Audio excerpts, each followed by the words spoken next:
नमस्कार। एमए उत्तरार्ध द्वितीय प्रश्न पत्र। हम आज रामधारी सिंह दिनकर द्वारा रचित कुरुक्षेत्र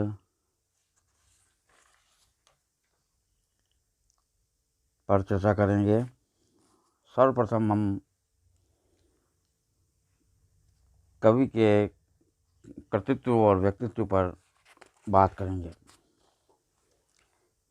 हिंदी काव्य को ओज और पौरुष तथा राष्ट्रीयता के स्वरों से गुंजाने वाले महाकवि दिनकर का जन्म संवत 1965 विक्रम संवत में गंगा तट पर स्थित सिमलिया गांव जिला मुंगेर बिहार में हुआ था।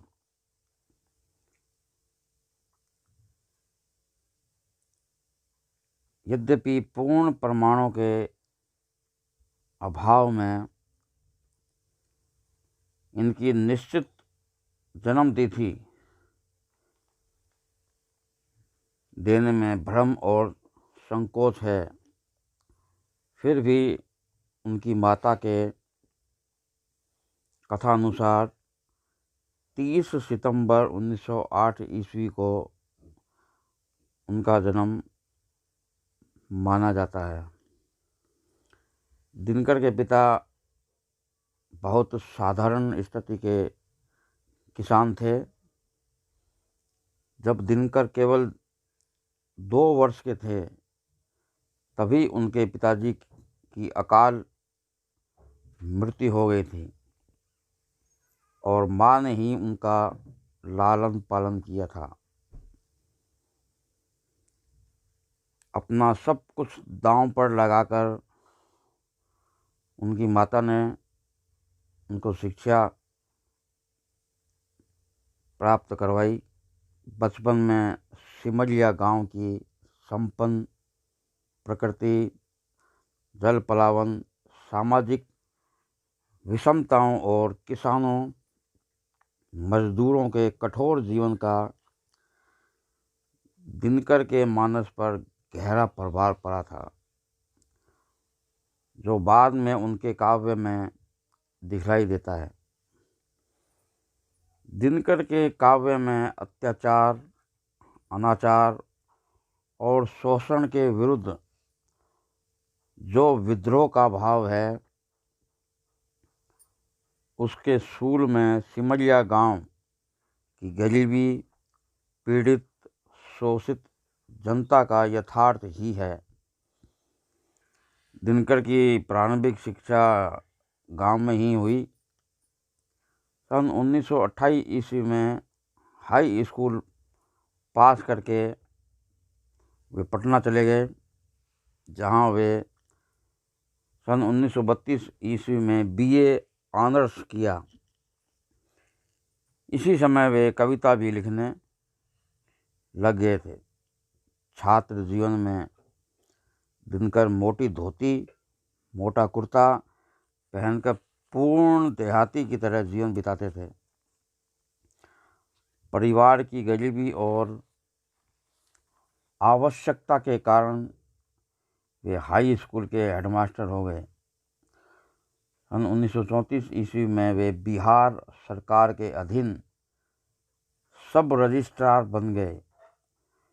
वे नौकरी करते हुए भी राष्ट्रीय राजनीतिक कविताएं लिखते थे, इसलिए उन्हें बार बार तबादले होते रहते थे, जिनसे तंग आकर कई बार उन्होंने नौकरी छोड़ने का विचार किया।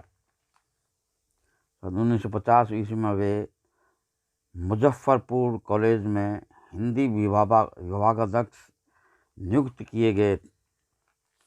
1952 में नौकरी छोड़कर राज्यसभा में कांग्रेसी सदस्य हो गए। पिछले वर्षों में वे भागलपुर विश्वविद्यालय के कुलपति और केंद्रीय हिंदी सलाहकार समिति के सदस्य भी रहे।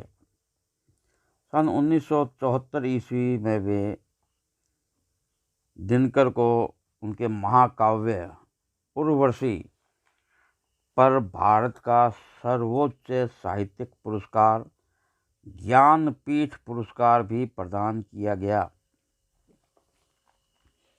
दिनकर का व्यक्तित्व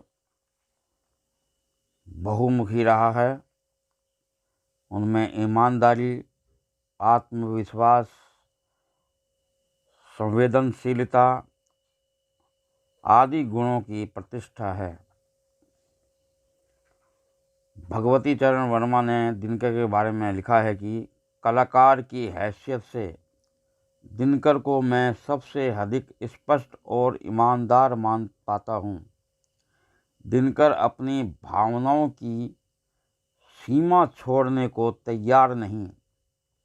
कहीं भी आरोपित विश्वासों और मान्यताओं का सहारा दिनकर ने नहीं लिया।